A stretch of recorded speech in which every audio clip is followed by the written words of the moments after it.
В эфире новости, в студии Фатиме Сейдаметова. Прямо сейчас о последних событиях на полуострове. 150 бригад и 545 специалистов. В Крыму весь день ликвидировали последствия непогоды. Юбилей главного документа государства. Россия отмечает День Конституции. Долгожданный ремонт завершился. Крымско-татарский музей принял первых после реставрации посетителей. Сплошные отговорки, почему в село Белоглинка Симферопольского района отказываются пускать транспорт. Долгих 8 лет. Недалеко от Алушты в поселке Генеральское местные жители возводят мечеть. Об этом и не только прямо сейчас. На протяжении всего дня специалисты Крымэнерго и МЧС ликвидировали последствия стихии, которая накрыла полуостров прошлой ночью. Из-за снегопада, сильного ветра и обледенения были повреждены линии электропередач. Больше всего аварий сотрудники Крымэнерго зафиксировали в Джанкойском, Красногвардейском, Нижнегорском, Советском, Раздольнинском и Симферопольском районах. Там без электричества остались 138 населенных пункта. 4 образовательных учреждения были вынуждены приостановить занятия. Детей отпустили домой. Социально значимые объекты были подключены к автономным резервным источникам питания. Последствия стихии сегодня ликвидировали и специалисты Крымавтодора. Дорожники оперативно очистили проезжую часть от снега и наледи, а также провели противогололедную обработку. Напомним, накануне полуостров накрыло мощным циклоном. День Конституции Российской Федерации отмечает сегодня вся страна. В этом году главному документу государства 25 лет. Медали, почетные грамоты, благодарности от президента России. Так, сегодня в честь праздника наградили крымчан за профессионализм и их вклад в развитие полуострова. Награды вручал лично глава Крыма Сергей Аксенов. Состоялось и вручение первых паспортов 14-летним гражданам страны. На мероприятии побывала и наш корреспондент Айше Шулакова. За активное участие в общественно-политической жизни российского общества. Президент Крымского инженерно-педагогического университета Февзи Якубов уже является почетным гражданином Крыма. Вот и сегодня копилка его наград пополнилась высшей благодарностью, но уже от президента страны. По статусу она приравнивается к государственной награде. Это наш патриарх, почетный гражданин Крыма. И на самом деле очень много сделал для того, чтобы российский Крым развивался успешно. Молодые люди получали хорошее образование.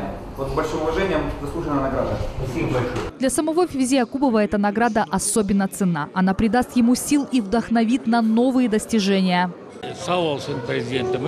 Спасибо нашему президенту. На сегодня он является одним из сильнейших лидеров. При этом он остается простым человеком. Все они – герои сегодняшнего дня. Лучшие из лучших, каждый в своем деле. В зале собрались все те, кем по праву может гордиться полуостров. Выдающиеся медики, экономисты, педагоги, спортсмены, артисты, общественники. Всего вручили 24 награды. Вручили за добросовестный труд. И, честно говоря, не ожидала столь высокой оценки моей работы. И очень благодарна руководству и всем, кто оценил. А вот артист Крымско-татарского государственного академического музыкально-драматического театра Асан Белялов за вклад в развитие культуры получил отличительный знак «Часы от главы Крыма». Я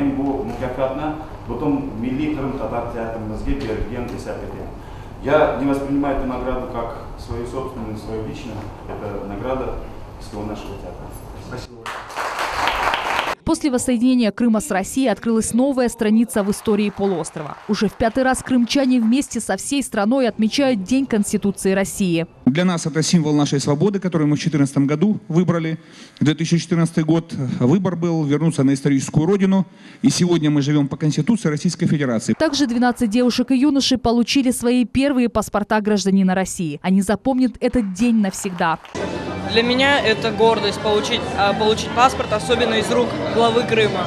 По традиции, в конце торжества гости смогли пообщаться с главой Крыма в неформальной обстановке. Айше Шулакова, Виталий Голубев, телеканал Миллет. День Конституции отметили и в каждой школе. Уроки в учебных заведениях начались с классного часа. В Симферопольской школе номер 42 к государственному празднику отнеслись серьезно и масштабно. Сегодня здесь звучал гимн, школьникам показали фильм об истории Конституции России.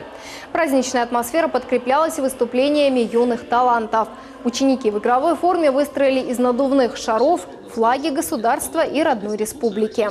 Мне очень приятно, что сегодня учащиеся нашей школы показали знание основных положений, основополагающих документов государства. Показали, насколько они владеют этой информацией, насколько они умеют ею поделиться. Старшеклассники выступили в роли героев сказки, ну а обучающиеся начальной школы показали знания основополагающих документов. Они знают гимн государства, знают основные постулаты законов государства, и это здорово. Насколько хорошо крымчане знают Конституцию Российской Федерации? Сегодня в Симферополе состоялся социологический опрос. Мероприятие прошло под патронатом Министерства внутренней политики, информации и связи Республики совместно с Российским союзом молодежи. Опрос проводили по всей стране, и, как выяснилось, основной закон граждане знают не очень хорошо. Многие не смогли ответить на вопрос, какой праздник отмечается 12 декабря. Цель такой акции – определение правовой грамотности крымчан и гостей полуострова. Я могу озвучить некоторые вопросы, которые есть у нас в нашем соцопросе. Они совершенно несложные, но есть те, над которыми стоит все-таки задуматься. Это такие вопросы, например, что в переводе с латинского означает «конституция», или какой орган является парламентом Российской Федерации.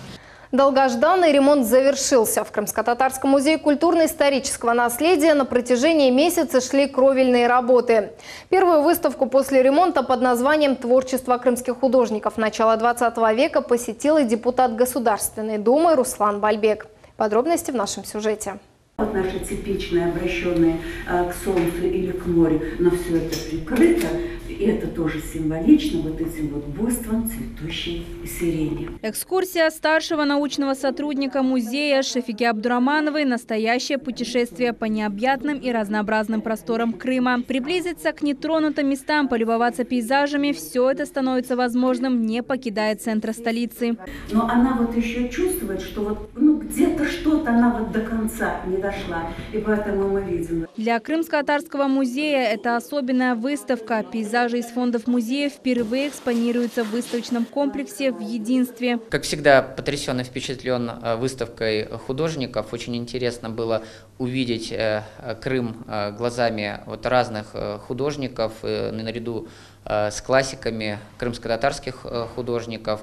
Конечно же, потрясает то, каким образом художники видели проникновенно глубину Крыма, его душу. Этой выставки могло и не быть, ведь долгие годы ремонт в помещениях не проводился. Крыша протекала в нескольких местах, воду приходилось собирать ведрами прямо в залах, где были представлены экспозиции. В результате под угрозой уничтожения оказывалось большинство шедевров. С этой проблемой руководство музея обратилось к депутату Государственной Думы Руслану Бальбеку. Он же, в свою очередь, к предпринимателям. Меценатом выступила строительная компания «Монолит». Она в течение месяца проводила кровельные работы и сдала объект в срок до открытия выставки, за что и получила теплые слова и памятные подарки от коллектива музея. Вот при издании этого каталога, также нам оказали поддержку.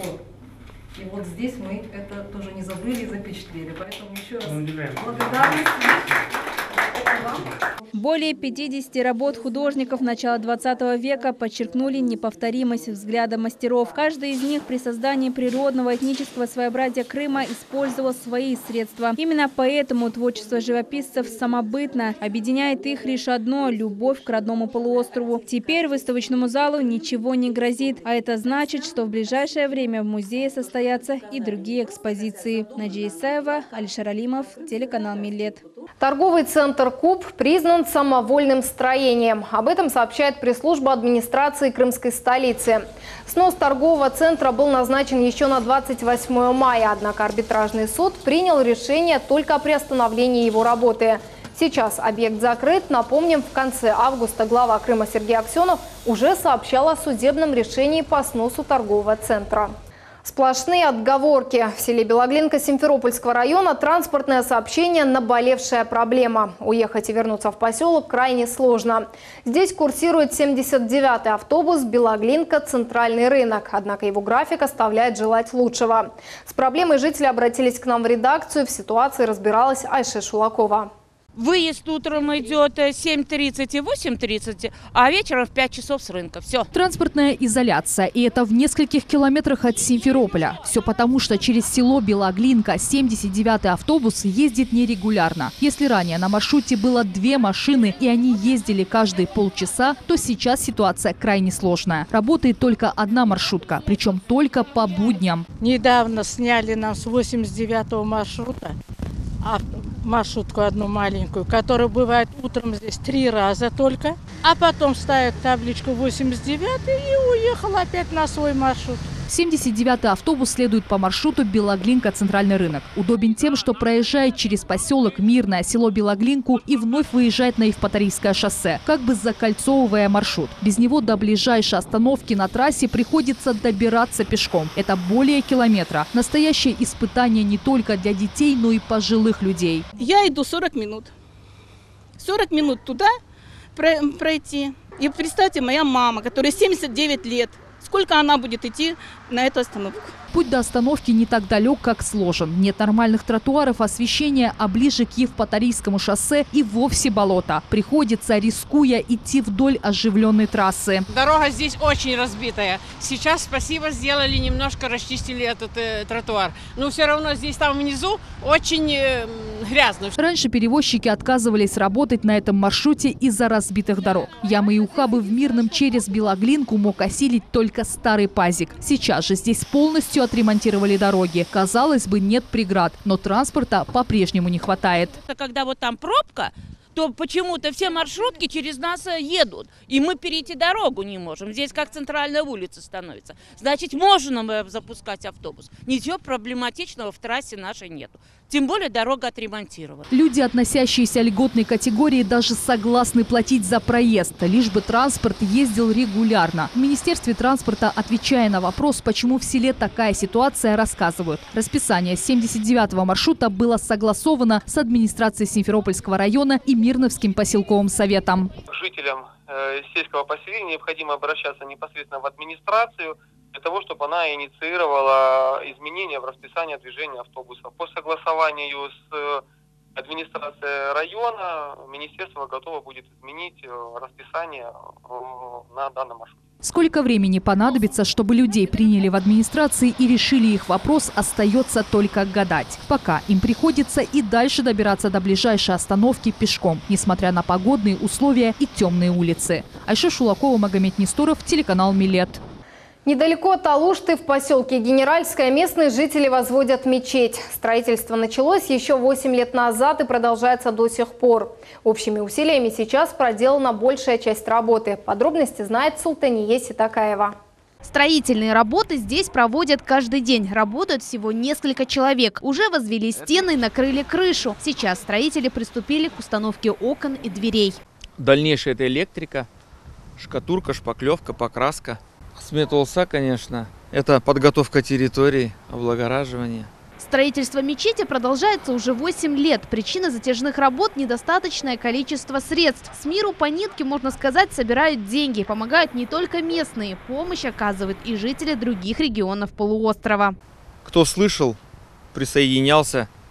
Кто-то привез столбики, кто-то привозит лес. Еще до депортации в поселке была мечеть, но сейчас на этом месте стоит жилой дом. Долгие годы местные жители вынуждены были совершать намаз в соседнем поселке. Инициатор строительства Зики Мустафаев надеется, что найдутся добрые люди, которые смогут помочь завершить все работы, и мечеть откроет свои двери уже совсем скоро. Султания Ситакаева, Алишер Алимов, телеканал Милет. В Крыму будет создан искусственный водоем по промышленному производству форели. Об этом стало известно во время проведения круглого стола в КФУ. Пилотный проект будет создан на базе Прибрежненского агропромышленного колледжа. Это филиал Крымского федерального университета. Многочисленные научные эксперименты подтвердили, форель в соленой воде растет в 2 раза быстрее, чем в пресной.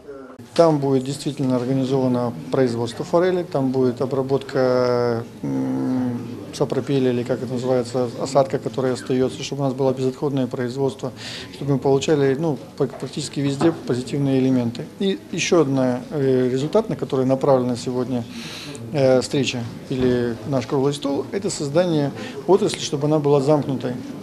Что значит замкнутая? Это мы от производства кормов до первичной переработки продукции. На развитие аквакультуры в Крыму выделено более 17 миллионов рублей из республиканского бюджета. Государственную поддержку в виде субсидий получили 17 предприятий. Государственные органы, в частности правительство, уделяют этому достаточно внимания. Есть меры государственной поддержки, есть программа, ведомственная целевая программа. В рамках этой программы предусмотрены субсидии на возмещение части затрат выращенной и реализованной товарной рыбной продукции. О перспективах неформального обучения юных крымчан и о формировании молодежно-кадрового резерва полуострова говорили на пресс-конференции. Тема посвящалась региональной значимости проекта победителя в конкурсе Фонда президентских грантов. Формат проекта предполагал проведение тренингов и мастер-классов. Стоит отметить, что в этом году в Крыму в выездных образовательных мероприятиях приняли участие более 1800 человек. Уже в следующем году количество участников увеличится до 2500. Главная цель – научить молодежь реализовывать свои таланты вне учебных заведений. К примеру, снимая полезное видео о жизни крымчан. Площадок такого постоянного характера, к сожалению, не так много. Поэтому мы надеемся, что в плане того, что почему он выиграл, что это, наверное, работает с муниципальными образованиями, и в нем есть, в принципе, все составляющие государственной молодежной политики, потому что, во-первых, это патриотическая история, потому что ребята остаются в Крыму, и мы за то, чтобы они оставались в Крыму, развивали свой субъект и показывали на полуострове, какие они хорошие и что они реально могут. Купить елку на Новый год уже скоро можно будет в специализированных местах. С 15 по 31 декабря в Симферополе откроется 28 точек. В администрации призвали реализаторов обратить внимание на следующие требования. Наличие копий договора на размещение НТО, пакет документов, удостоверяющий законную продажу, также необходимо оформить место торговли в соответствии с новогодней тематикой. Обязательными должны быть прейскуранты цен и средства пожаротушения. В Кировском районе водитель пытался скрыться от сотрудников ДПС. Об этом сообщает пресс-служба МВД. При осмотре машины нарушителя силовики в салоне обнаружили пакет с неизвестным веществом. Позже выяснилось, что это конопля. Против крымчанина возбуждено уголовное дело, ему грозит срок до 10 лет.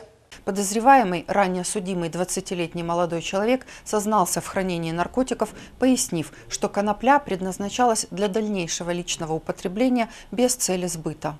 «Встреча с прошлым» – так называется книга воспоминаний доктора медицинских наук, хирурга-онколога, заслуженного врача Республики Крым Шевки Кирова. Сюда вошли очерки о его предках, переплетениях родов Карабах, Балич и Одабаш, а также воспоминания выдающегося врача об интересных личностях, например, знаменитом докторе Вишневском. Презентация издания состоялась в библиотеке имени Гаспринского. В книгу вошли старинные фотографии, на которых запечатлены важные моменты из жизни автора. По отцовской стороне я судакский, Харабах деген, Суляледен. Это очень древний княжеский род кавказский. Вот. Со временем, может быть, найдем. Там где-то в Адыгее нашли огромный дуб, где Тамга и древнейшие княжеские рода Кавказа. И там Карабаха на первом месте стоит этот род.